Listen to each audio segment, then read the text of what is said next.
Welcome to Keeping It Real, the largest podcast made by real estate agents and for real estate agents. My name is DJ Paris. I'm your guide and host through the show. And today is our monthly series called Closing Time with Chris Linsell from The Close. Now, this is a partnership between Keeping It Real and theclose.com. And if you're not familiar with The Close, let me tell you more. Now, theclose.com is the kind of real estate website designed to give agents, teams, and brokerages actionable strategic insight from industry professionals. They cover real estate marketing, lead generation, technology, and team building strategies from the perspective of working agents and brokers who want to take their business to the next level. Now, please visit theclose.com to see all of their amazing content, which, by the way, is free, and it's long form, and it's exceptional. And they also, by the way, they have an email newsletter too, which you can subscribe to on their website, theclose.com. But with us, as always, is Chris Linsell. He is a senior staff writer and real estate coach for The Close. And Chris is The Close's resident expert on real estate topics ranging from marketing, lead generation, transactional best practices, and everything in between. He's a licensed agent in the state of Michigan. Chris has been part of hundreds of transactions, from modest rural starter homes to massive waterside compounds. And when he isn't writing, you'll find Chris fly fishing or performing on the stage of his community theater's production. Chris, welcome once again to Keeping It Real. We're excited to have you. DJ, thanks for having me. Glad to be a part of the show today. A lot going on, a lot to talk about in the real estate world. So yeah, let's perk up some ears here. I think we've got some real estate conversation that needs to happen today. Well, I know agents, and I've spent a lot of time with agents even outside of my office. In this particular week, I was part of a number of different events that all happen to coincide within about a 7-day window. So I was around hundreds and hundreds of agents, have had a lot of conversations. And since I myself don't practice, I'm always curious to hear how it's going for agents. And it seems to be that agents are, things have slowed down, and that's particularly interesting. And I think I was talking to a top producer last night who said, "Oh, I can finally play some golf this summer." He's normally too busy to even take time off. So for people who are top producers, this might be a little bit of a welcome break in activity. But for the vast majority of agents who are looking to grow, and a lot of the people I talked to this week are in that category. There's a little bit of frustration going on. It's like, okay, rates are up. My clients seem to be more on the fence right now, and all these deals keep falling through. That's another thing I kept hearing. I had I actually was last night speaking to a woman who is NAR's representative for the Philippines. And she's just happens to be in Chicago. And she was saying in her 25 years, she had a listing in this last month where five contracts all fell through. Single family home, nothing unusual. She said for the same property, 5 contracts all fell through in a 30-day period. She goes, that has never happened in my entire 20 years. She couldn't believe it. Wow. So it's a really goofy time. So I'm curious to get some thoughts about what we could, provide to our audience about, what's going on right now. Yeah, it is a really goofy time. I agree. I think, look, like real estate is one of those industries that is so affected by sentiment and by kind of community outlook and mood. What's happening in Chicago, where you're based, it just may not be the same thing that happens in Michigan, where I'm based, and certainly, major metros like Los Angeles or Miami or New York. And then small suburbs, and small towns across the United States, the Midwest and the South, are certainly going to have their own market conditions. But I can tell you this: we do kind of generally all get affected by the same sorts of things, including interest rates. There's a lot of conversation that happens around interest rates, and when interest rates go up, it kind of chills the sentiment in the market. I'm not surprised to see contracts start to fall through, to see sellers a little bit more hesitant, buyers a little bit less present. That sort of thing happens pretty quickly when you get these kind of major announcements or kind of dramatic indicators. But what I think is really interesting is that we often kind of underestimate the effect of this sort of thing, and we only kind of think about it in its immediate kind of the immediate ripple that comes from like an interest rate hike. You and I were talking right before we started here about how we are at, I think, an all-time low, like since the year 2000,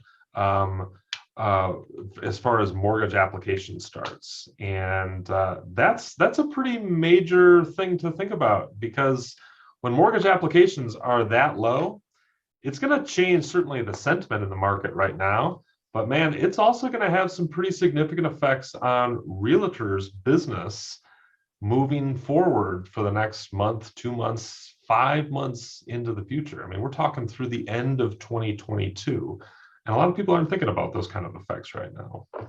Yeah, I was listening to Sirius satellite radio the other day, and I heard an ad that I don't think I've ever heard this radio ad before, but it really was a sign of the times. It was a refinance ad, and I was like, whoa, my ears perked up. Refinance? Okay. We're at like the time it was, rates were hovering closer to 6% for a 30-year fixed. And I was like, this is interesting. And I turned up the volume because I'm like, I want to hear who is this for? Who is refinancing?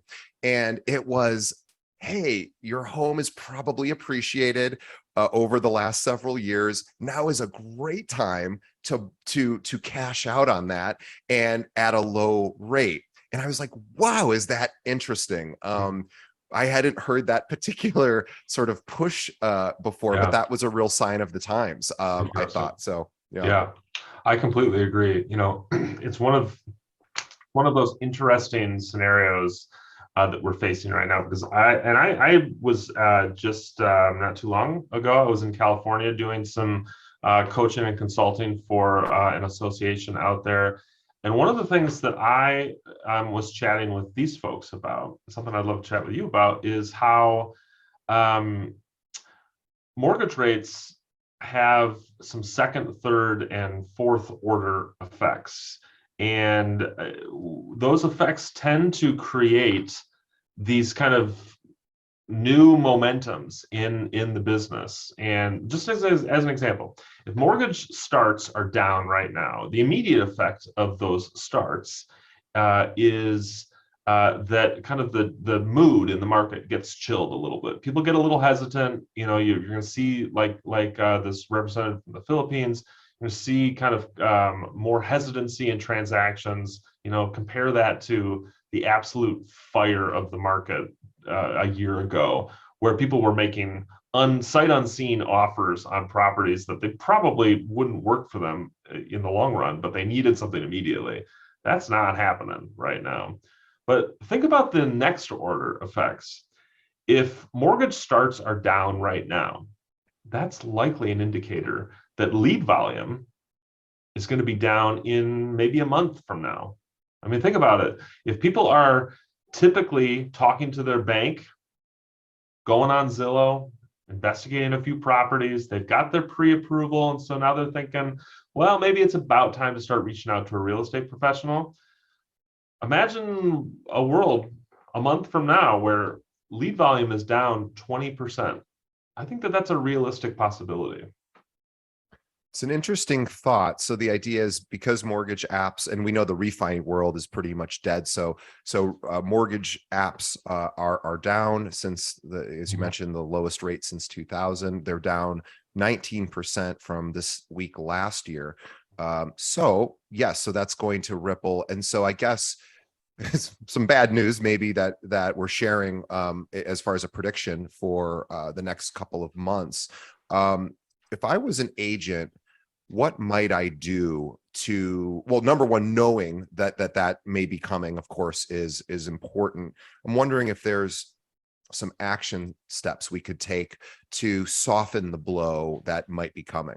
Yeah, totally. In fact, I would go as far as saying there are action steps you can take to turn this liability into an opportunity.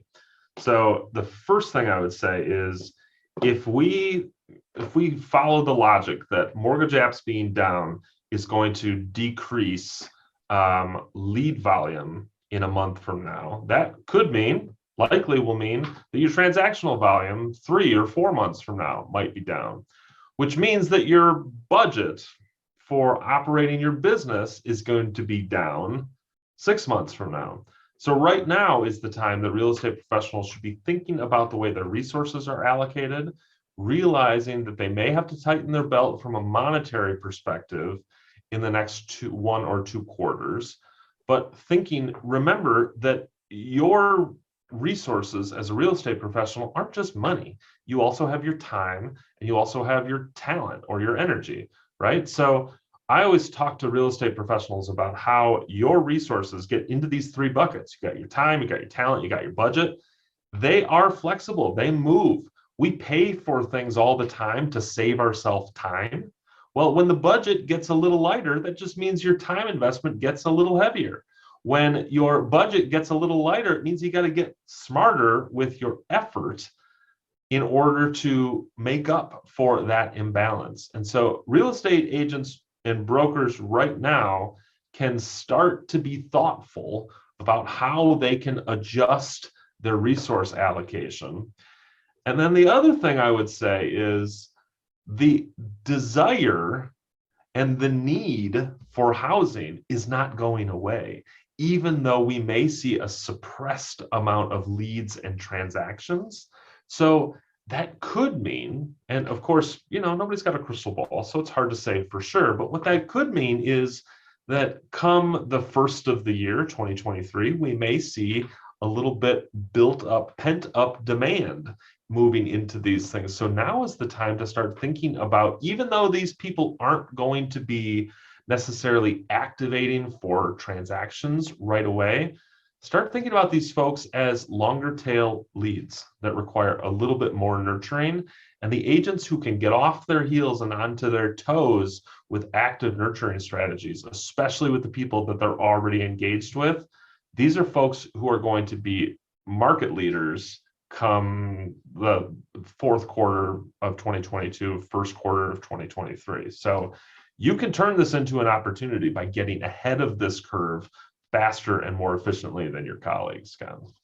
Do you have any suggestions for nurturing strategies specifically that you've seen be effective either in your own business or in other agents that you coach? Yeah, totally. So the first thing I say is, if you haven't investigated yet, start looking into predictive analytics tools. These are lead generation strategies that essentially use big data to help predict which of your prospects are most likely to buy and sell. Do they have any kind of forward-looking indicators like their consumer behavior, their demographic data, their neighborhood, whatever it is. Start using these tools to help identify your most likely clients a little bit sooner. That's the first thing. The second thing is, and this is one that frankly, I shouldn't give this away for free, but you know what, DJ, I'm going to give this away to you and to your audience here. Go online, Google mortgage calculator, and you're going to get a ton of free options here. Google actually has one that you can use right from their search engine.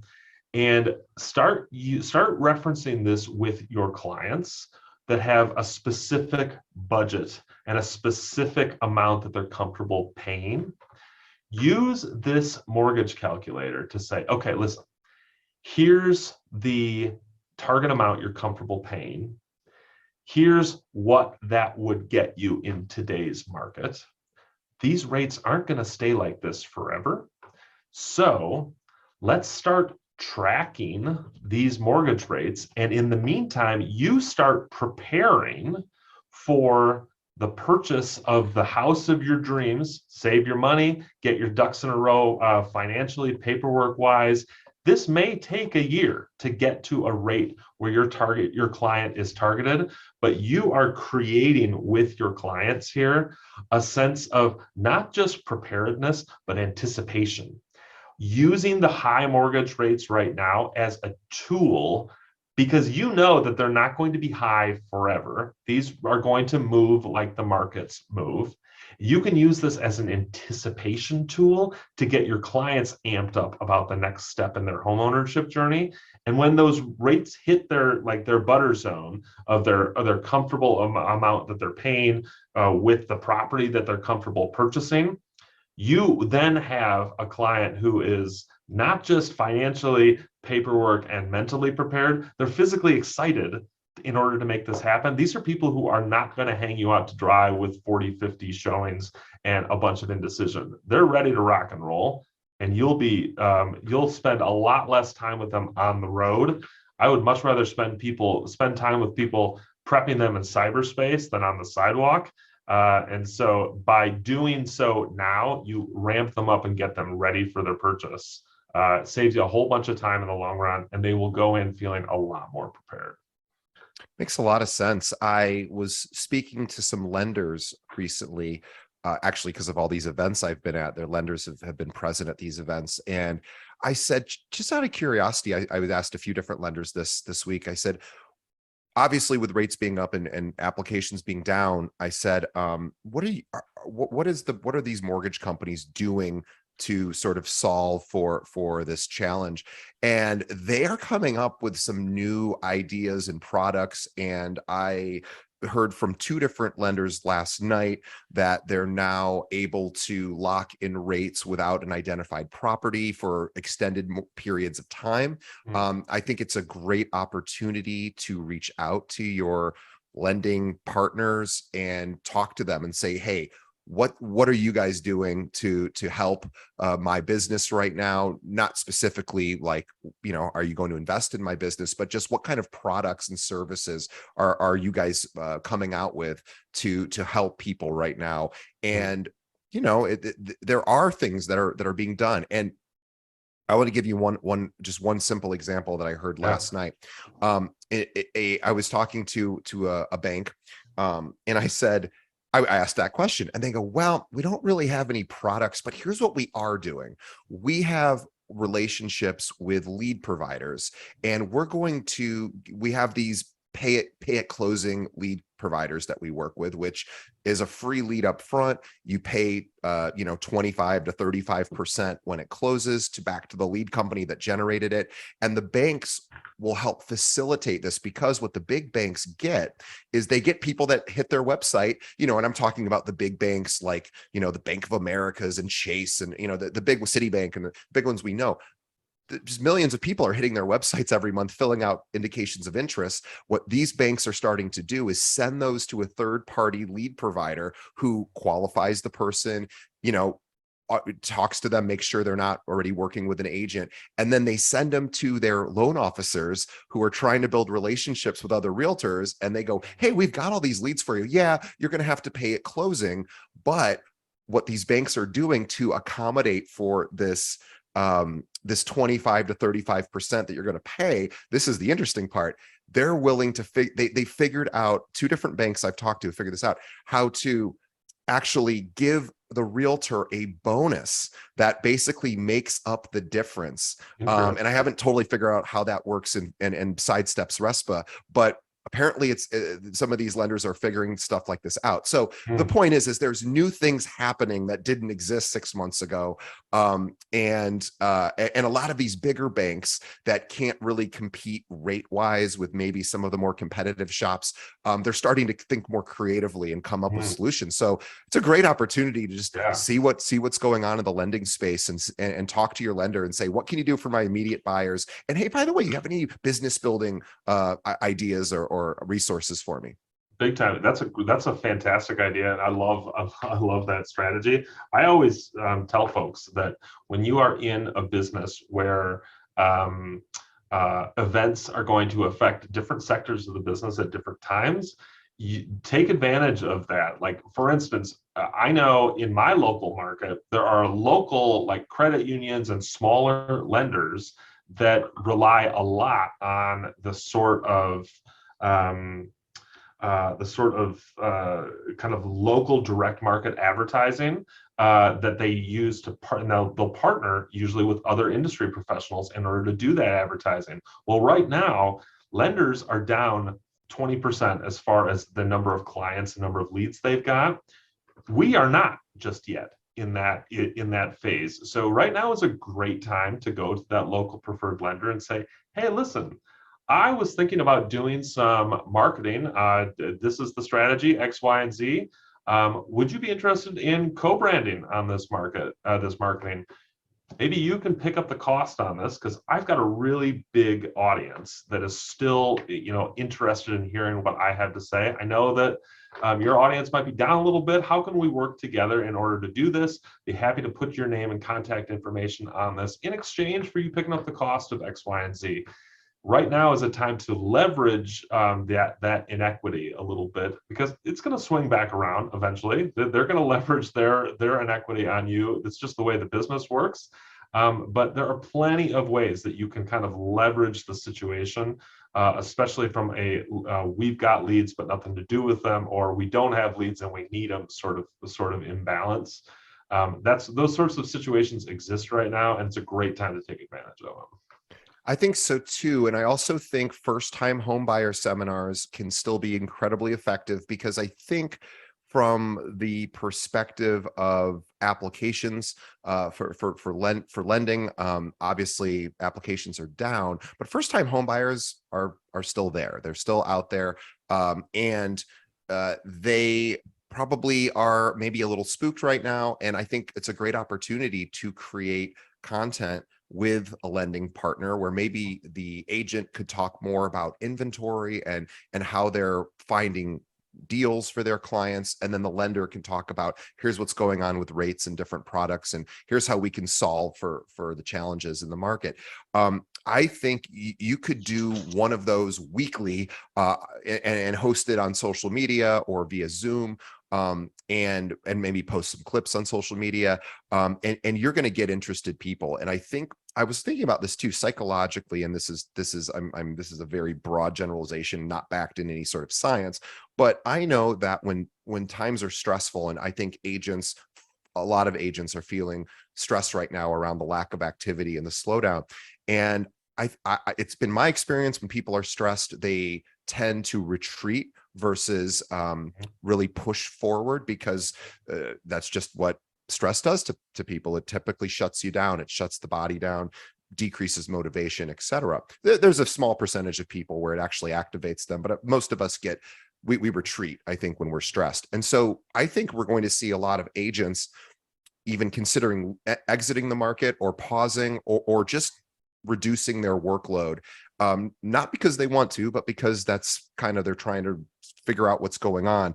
And I think it's I just don't think the road is as crowded right now. So I think, like, as you were saying, Chris, these sort of nurturing activities, I don't think there's going to be as much competition for it as maybe, well, I don't know. I'm unclear, but I would talk to a lot of top producers this week, this week, that are like, I am not that busy right now. And I thought, what a great opportunity for agents who are in growth mode to really take advantage of these. The big hitters are all taking a sigh of relief and taking some well-needed rest. And I think it's a great opportunity for the younger agents or the newer agents rather, to really say, okay, I'm going to ramp up my communication. I'm going to ramp up my social media. I'm going to start doing videos. I think there's just a lot you can do to start building your brand. And then hopefully when the market changes, you have a larger audience than you did when it started. I think you're absolutely right. I think you're absolutely right on that. And just, in closing, to think about this, it's important for agents to remember that markets are cycles. There is probably an inappropriate expectation on the part of lots of agents who have been in the real estate game for 10 years or less, that we're going through some sort of like, this is the real estate apocalypse that's happening right now. Guys, markets dip. In fact, Jamie Dimon is famous, when he was asked, like, how do you define a recession? He said something that happens every 7 years. And it's the same thing. The same philosophy needs to be applied to real estate. Markets go up, they go down. Power shifts between buyers and sellers. There are always going to be blips, like these exigent events like COVID and this, crazy inflation as a result of I'm not going to, go on my soapbox as to why inflation is what it is, but those sorts of events certainly have outsized effects on that market undulation. But these are market corrections that happen on a regular basis, and this is okay. It's okay for healthy markets to undulate between buyers and sellers, for rates to go up, to rates to go down. The real test here is on the real estate professional community to recognize that as markets change, there's always still opportunity. The true professionals are the ones who adjust to the changing opportunity. Anybody can sell when the market is ridiculously hot and people are placing offers that they really shouldn't. That's easy. The hard thing about real estate and success is creating a strategy that adjusts as the market adjusts. That's where you really separate the pretenders from the professionals. Yeah, I think too, and not every market really supports this, but if you're in a market where leasing is a viable stream of income, here in Metro Chicago, obviously leasing is very prominent. I know luxury leasing in particular is having a huge boom right now. And I'll tell you just how big a boom it has. My girlfriend works at one of the most elite luxury buildings here in Chicago for apartments, and I think they have 500 units, which is just insane. And they this is how crazy it is that she did in the last month 11 leases. Now she's in-house, and here's the interesting part. When they do work with realtors, they do not list on the MLS, but they do work with realtors.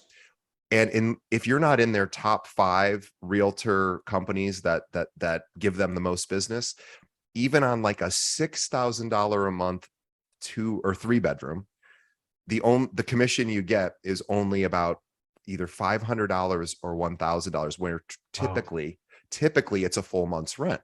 Yeah. So yes, that's a bummer for that particular building if you're an agent and you're not in that top 5 group. But it's a real strong indicator that people are. And I asked my girlfriend, why don't you guys pay 1 month's rent? She looked at me like I was dumb, and she goes, we don't have to right now, because that's how busy we are. And I thought, okay, so that building maybe not super broker friend or realtor friendly at the moment, but ironically their building is name moment, so I just confused myself there. But anyway, yes, at the time right now that building is tougher to work with, but it's a good indicator that a lot of people are renting, and these are people who are all going to be buying in a year or two as well. Totally. So even if you did only earn $500, which again is a that's tough on a $6,000 apartment per month, but that's somebody that's definitely going to buy property. And so maybe you eat it on the front end and you just do your job and you just say, well, I'm kind of working for free at the moment, and then hope that you've built up enough goodwill that when they turn around and buy their $2 million home, then you receive the benefit. So I think, leasing, while it's not maybe the sexiest and most exciting part of the business, great way to keep rolling, great way to keep some extra income coming in on a regular basis, on a shorter term basis, and a great way to just build that relationship so that when that person's ready to transition to home ownership, you're their person. I agree completely. Lots of opportunity out there. Shift. That's the name of the game. You want to be successful, keep shifting. Awesome. Well, what a great place to wrap up. Before we do, can you just quickly mention, we talked about the close and how great they are, and everyone listening, if you're not a regular reader to the close, please become one. I don't know that people use RSS readers anymore. I still do. I use Feedly, so they are on my Feedly in my real estate category, but I think most people don't do that. So just put it in your bookmarks and follow them every day, because the articles, you guys are almost up to what? Is it one article a day now?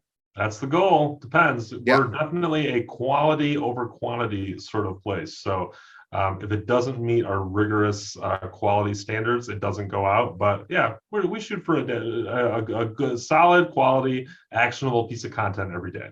And I really want to just explain how high the quality is, and everyone who is listening can probably relate to this. Have you ever wanted some tips? Maybe you have an open house coming up, or you're looking to invest in some real estate technology, or maybe a lead provider, or you just want successful strategies, and maybe that's how you found this website, by Googling that sort of thing. And you come across lists, right? There's so many articles that are written on different websites, different blogs, that are, list, hey, how to have a successful open house. And there's 5 little tips. How often do you actually get a really solid tip in those lists? In my experience, you have to hunt, and you have to probably look at about 15 articles before you find anything that isn't show up early, get some cookies, for an open house, something that's like, oh, that's a really good thing I wouldn't have thought of. The Close doesn't have those kind of lists. Every one of their articles, and this is really how I feel because I read them, is the kind of article that, as somebody who I consider myself a bit of a writer, I would want to aspire to that level of quality here on the show. And the Close is that level of quality. So really, they're probably the best place to start for everything that you need for your business. And their articles are not, the super obvious 5 things you need to do before an open house or a listing appointment. They actually go really deep and wide and are like, here's something that you wouldn't probably have thought to do. So please check out the Close. And then they also have, 95% of what's on the Close is totally free. But they also have a premium section. And can you talk about the Close Pro? Yeah, Close Pro is a chance for real estate professionals who want to take their business to the next level with coaching, with long form courses that include original video, original article content, templates, scripts, downloads, strategy guides, you name it. That's the spot to do it. The Close Pro offers Close readers a chance to go just a little bit deeper, just a little bit further, and just a little bit more actionable, which is tough to do, especially when you are already working on that stuff pretty hard on the free side of the Close. It's a chance to do that on an even deeper level. And if you're looking for the interaction with real estate experts like myself, like other coaches, we've got a great coach named Sean Modry, one of a former NAR 30 under 30s in the REMAX Hall of Fame. He's built multiple brokerages. This is the place to do it. The Close Pro is also the spot that you get extra insight into our original courses like 6 Simple Systems to Transform Your Real Estate Business.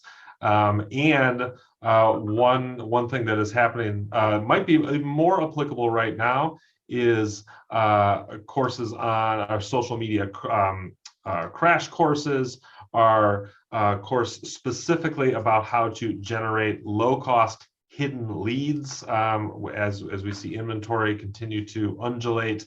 That's a great spot to focus. And then my favorite one right now, Sarah and Sophia, 2 of our course creators, their Facebook and Instagram crash course presented by a company called Social Pop. This is the sort of thing you just don't get elsewhere. It's designed specifically for real estate professionals by real estate professionals with your goals in mind. So if you want to take your business to the next level, the Close is where you should start. If you're ready to get more actionable than anyone else in your brokerage, the Close Pro is where you should go.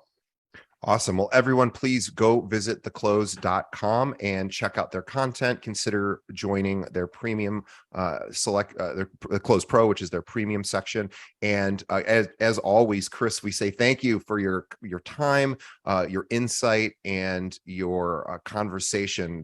I always feel like you and I, this is one of my favorite shows I do a month because I always know I'm going to have a great conversation. So you help make this show better, and we're so grateful for you. And as well, we are grateful to the audience for continuing to listen and support us. In addition to visiting the Close, which please everybody go do, also please tell a friend about this show. Just one other agent that you could think of. Even if you've already told 10 agents about us, consider telling an 11th. Let them know about the show. This is our way of giving back to the industry that's been very kind to Chris and myself, and we just want to share the wealth. And we're big fans of what is it that a rising tide raises all ships in a port, or whatever that expression is, Yeah. meaning that, the more education we all have, the better agents we're all going to be. And since we all have to work together, it's good that everybody gets educated. So let them know about the close and let them know about this podcast. keepingitrealpod.com is the best place to find all of our episodes, and follow us on Facebook at facebook.com/keepingitrealpod. All right, Chris. Well, great chatting with you again. We will see you next month. Sounds great. Thanks, DJ. Thanks.